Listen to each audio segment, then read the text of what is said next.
Good morning, LC people. You've not heard about this motor really, because I haven't really posted about it, but I've got this 250 LC motor to actually rebuild today. The crank went off to Grampian and the barrels several weeks ago now, and I had these sent for vapor blasting, and I collected them back yesterday. I've got a big bag of parts somewhere in there, seals and whatever else that I needed to buy for it, log tap washers, etc. You know the score. Bit of a gasket set going on there. I've had to just go and buy an helicoil set because he does have one of the casing threads stripped, so I've just been and got that. I've took the LC2 out of the shed now so I can build up the bench so I can do this engine. But yeah, I've got all the gearbox down there.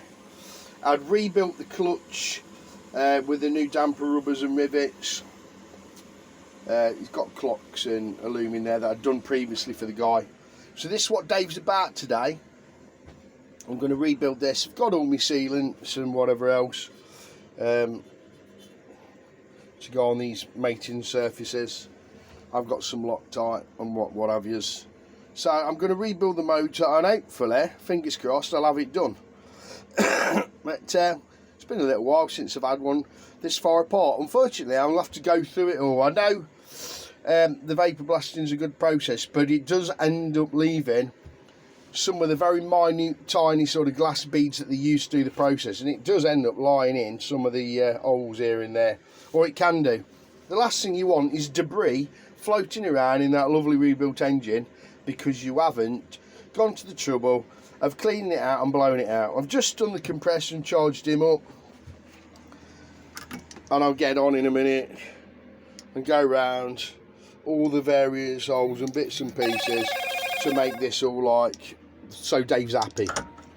And then I'll start with the gearbox in the bottom and continue. There's not a lot that goes in the top case.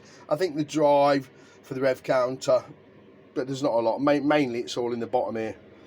And I'll keep you posted. That's what Dave's about. The LC2, I will be getting onto it this week because a batch of parts have come for that now that I was waiting for before I start pulling bits and realise I haven't got the parts. Dave, get the parts. Now, I use this guy. Some of you have heard of him, some of you haven't. His name's Chris Clack. He worked in a company in London for a long while called Franco's, but he's had his own business going now since last year.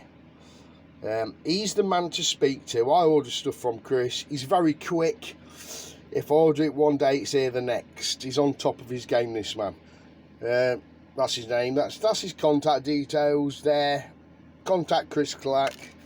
But that's the guy I use. Sometimes I buy off the bay and various other places, but I find Chris very helpful and very useful in tracking and sourcing bits. He's helped quite a few of my mates with parts that's hard to get because he has a big contact list from obviously when he worked down in London. So very knowledgeable guy. Anyway folks, I'll keep you posted and waffling again. I've got to crack on. Thanks for watching. Dilly dilly.